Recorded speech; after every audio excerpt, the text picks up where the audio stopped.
It's rare that I actually want to react to anything, right? Like in a genuine sense. Something interesting crossed my Twitter feed, and I'm hoping that I can make this experiment with Premium Plus worth it. I came across some interesting content regarding the Washington Post. The too long didn't read of it is that a lot of people are canceling their subscription because the owners have officially decided not to endorse a president this year after making consistent endorsements for many years before that. People are upset. In particular, people who are supporters of Kamala Harris are upset. They want to see this traditionally liberal source of news as their refuge for their worldview.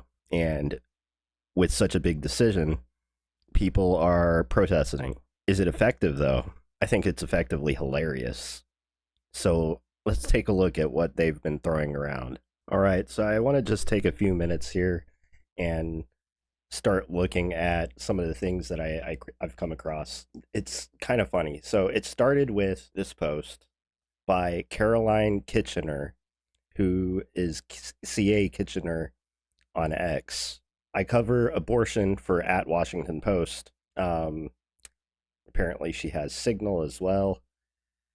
My mom just told me she canceled her subscription to the Washington Post. She reads every one of my stories. It was a heartbreaking call. I understand why she did it, but I asked her to reconsider. To anyone who was canceled or is thinking about canceling, here's what I said. Post reporters had no part in this decision, but when you cancel, you are hurting us, not our owner. So this is where I asked myself, I didn't know that they had officially made the stance yet, right? Um, let's see. Where's the official letter? Here it is. So, we respect the traditional independence of the editorial page, but this decision, 11 days out from the 2024 presidential election, ignores the Washington Post's own overwhelming reportorial evidence on the threat Donald Trump poses to democracy. Let's see. I'm trying to find where the actual official statement was at, but essentially they've made that decision. Not exactly sure who Bob Woodward and Carl Bernstein are.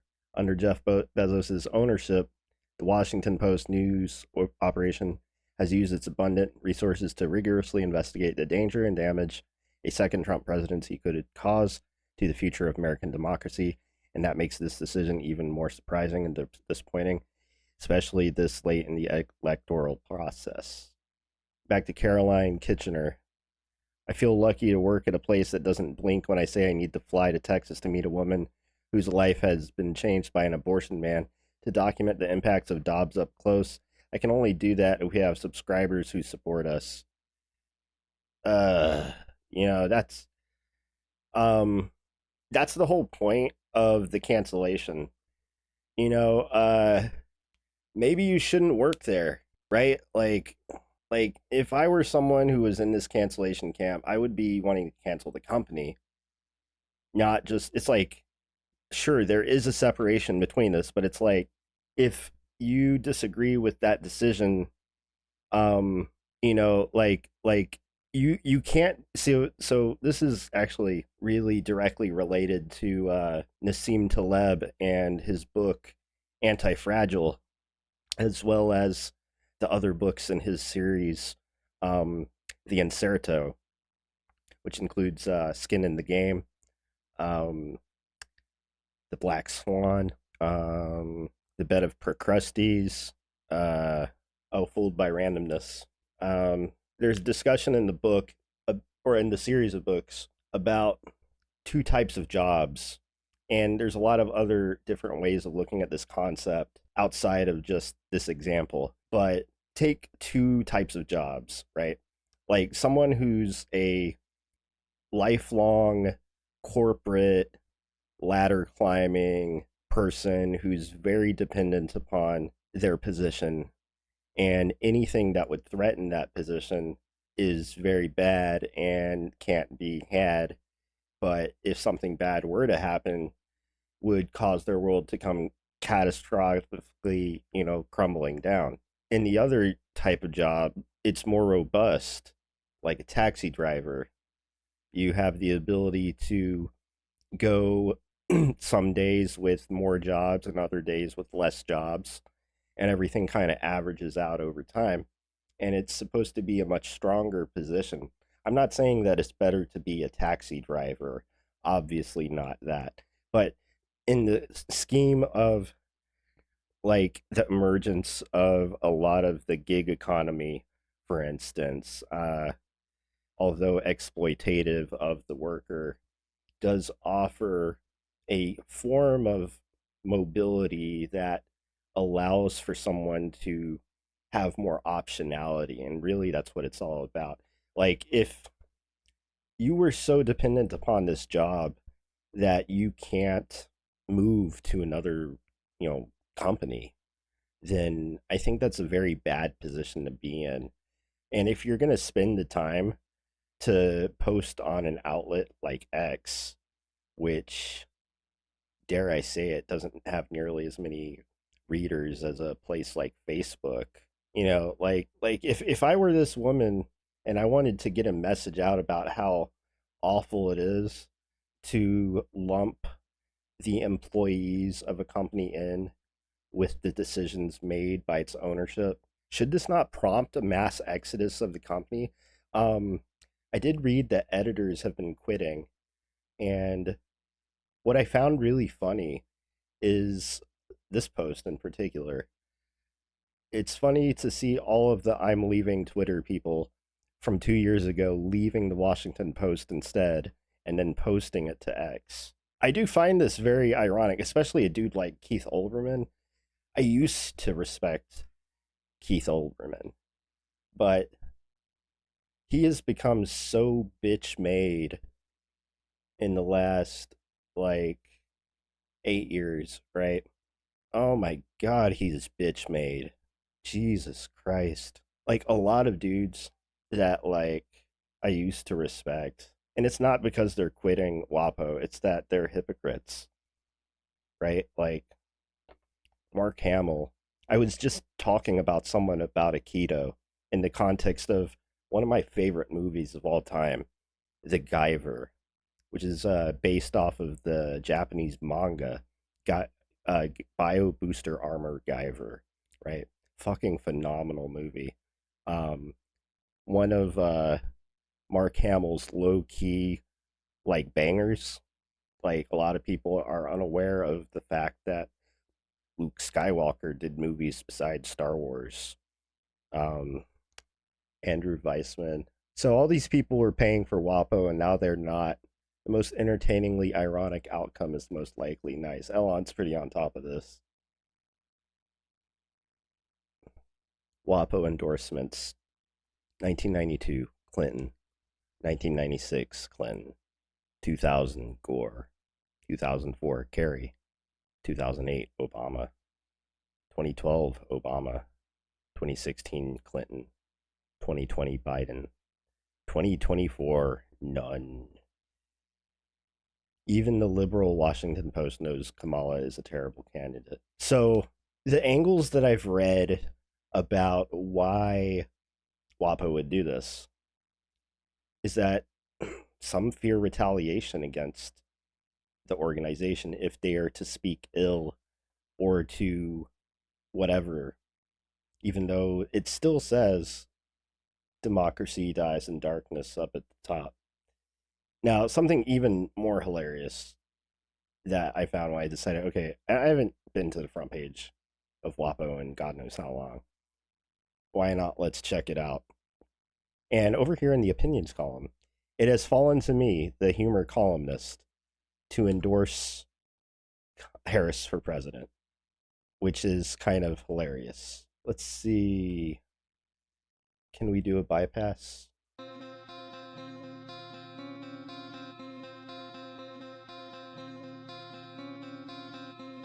December 21st, infinite novelty. Crafting up codes, defining my reality. Never gonna finish writing, that is how my novel be. Action reaction, just a lot of causality. Infinite novelty, December 21st. The start is the end, and the last is the first. You might catch me traveling through the past.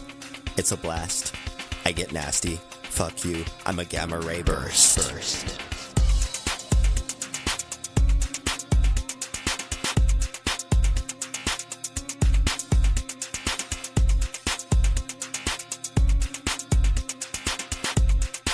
Fuck you, I'm a gamma ray burst.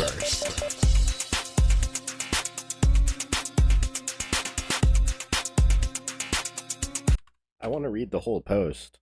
So we managed to copy and paste into the entire article, and plus it loaded up without that fucking stupid paywall, dude. Holy shit.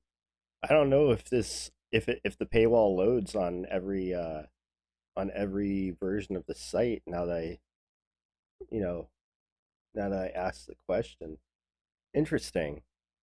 So when I loaded the page in a private browser, I get this: 2 ways to read this article.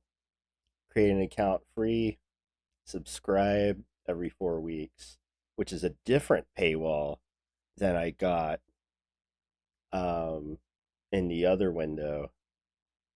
See here, I guess because I've got like some cookie attached to my shit, it decides it wants to throw me this.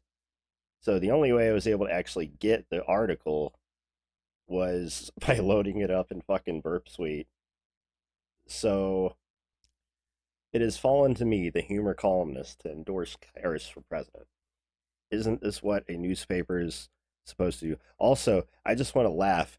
Holy shit. You motherfuckers were paying for this shit, and I had to go through this hurdle, and I'm getting it for free? What? Now, I'm not exactly sure why those paywalls didn't come up when I loaded it up here in Burp Suite, but this is kind of interesting to note. The Washington Post has not bothered to endorse a candidate in the 2024 presidential election. Jeff Bezos, the founder of Blue Origin and the founder and executive chairman of Amazon Apps and Web Services, also owns the Post. We, as a newspaper, suddenly remembered less than 2 weeks ago before the election that we had a robust tradition 50 years ago, not telling anyone what to do with their vote for president. It's time we got back to those roots, I'm told. Roots are important, of course. As recently as the 1970s, the Post did not endorse a candidate for president. As recently as centuries ago, there was no Post, and the country had a king. Go even further back, and the entire continent of North America was totally uninhabitable, and we were all spineless creatures who lived in the ocean, and certainly there were no Post subscribers. But if I were the paper, I would be a little embarrassed that it has fallen to me, the humor columnist, to make our presidential endorsement. I will spare you the suspense. I am endorsing Kamala Harris for president because I like elections and I want to keep having them. Calm down. Like, it is absolutely ridiculous to think that we're not going to have elections anymore after Trump is president. You know why? Because he's already been president and we had another election, which is exactly what's going to happen if he's elected again.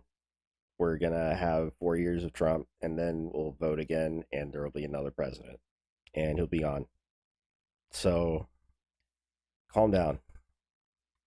Like, this is supposed to be humor, and I know that you're trying to be tongue-in-cheek about this. It's like, well, I'm the only real motherfucker in this whole crew, so I'm going to just be it real.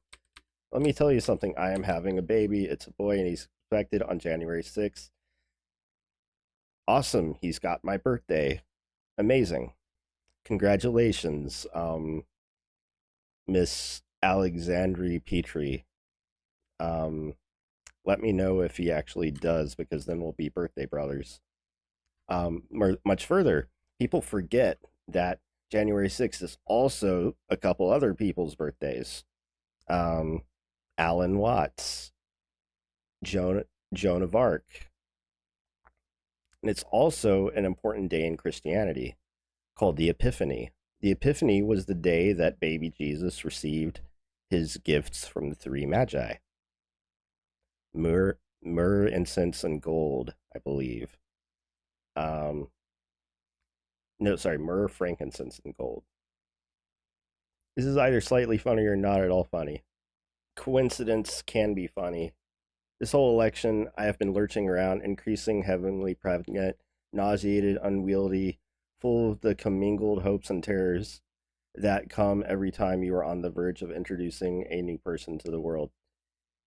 Would it not be the case that your writing would be impacted by your pregnancy? Um, like as a female writer, someone who's typically more emotional than men, one who's more in touch with their feelings, uh, but also much more ruled by them. Would it not be the case that this post to this article is not colored by the pregnancy itself, and all of the anxieties and fears that come with trying to protect a new life as it's introduced to the world comes with the anxiety of the election. And so you're not exactly like you're transferring this anxiety onto your child. You do understand this, right? Like your lack of confidence, your lack of strength is going to be reflected in your bitch my child. I'm not trying to curse your child, ahead of time or anything like that, but you know what I'm saying? You got to be careful the vibes you put out there, is what I'm trying to say. Well, that world will look very different depending on the outcome of November's election. I care which world my kid gets born into. I also live here myself, and I happen to care about the people who are already here in this world. On the thing that I have a lot of reasons for caring how this election goes. I think it should be obvious that this is not an election for sitting out. The case for Donald Trump is I erroneously think the economy used to be better. I know that he has made many ominous sounding threats about mass deportations, going after political enemies, shutting down the speech of those who disagree with him, especially media outlets, and that he wants to make things worse for almost every category of person: people with wombs, immigrants, transgender people, journalists, protesters, people of color, but maybe he'll forget. All right, almost every category of person. I don't think it's that he wants to make things worse for anyone. Embarrassingly enough, I like this country, but everything good about it has been the product of centuries of people who had no reason to hope for better, but chose to believe that better things were possible, clawing their way uphill, protesting, marching, voting, and yes, doing the work of journalism to build this fragile thing called democracy. But to be fragile is not the same as to be perishable. As G.K. Chesterton wrote, simply do not break a glass and it will last 1,000 years. Smash it and it will not last an instant. Democracy is like that. Fragile, but only if you shatter it. Ew. This rubs me the wrong way because democracy is strong and can't be shattered. Like you're thinking about it the wrong way. And I think my big problem with the way that a lot of these people write is that it's only democracy if you think the same way that they do. Anything less than that or different than that is totalitarianism, it's fascism, it's terror, it's chaos. It is not law and order. It is the undermining and destruction of all things. But part of the problem is that there is a category of people who take the oppositional stance intentionally, almost as if they're Ditto in Pokemon, and they're able to like imagine a reverse Ditto that could instantly clone or like generate itself into a Pokemon that was the exact opposite type, so that you had whatever, like if you're going up against an ice Pokemon or a grass Pokemon, you become fire. There are people like this who intentionally take the opposing stance when people project this kind of energy, right? Because for someone to project this as the base reality, is this not fascism itself? To suggest that, like, if things don't go my way, then it's, the end of all things. Like, that's what I was saying earlier, is that, if you have a job and it's so fragile and so dependent upon this position, then maybe it's not a good position to be in. Maybe we do need to destroy it and build it back up again.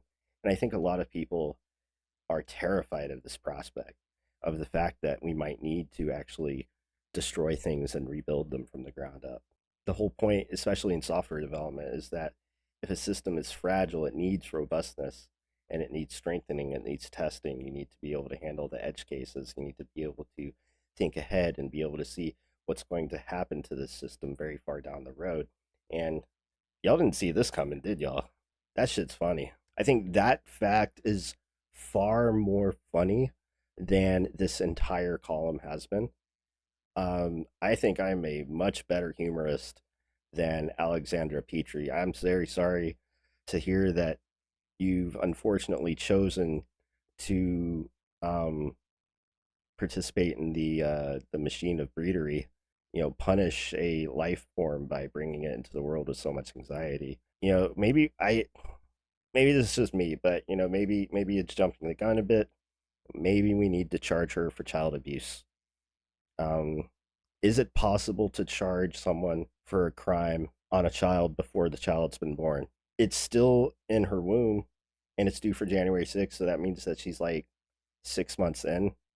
So it's it's probably too close to say, but she may or may not be too late for an abortion. I don't know if she believes in that sort of thing, but it might be the right call. I'm just saying, if this is supposed to sell me on voting for Harris, I think it's had the exact opposite effect, and I find that so repulsive, because I'm trying to find some reason. I'm trying to find a reason. I'm really trying to find a reason to actually like Kamala. Like, I'm struggling though. Like, I don't have anything. And when I read things like this, it only reinforces a pathway that I'm beginning to question less and less, and I'm just ready to just stop fighting the instinct and to just go with it. Just go with the flow. So, a lot of people were canceling Washington Post. They're very upset, even the employees. And I experienced some hurdles trying to read this article, and the article's only made me upset. So I hope this is good content for you guys. I'll chop the video up later, but see ya.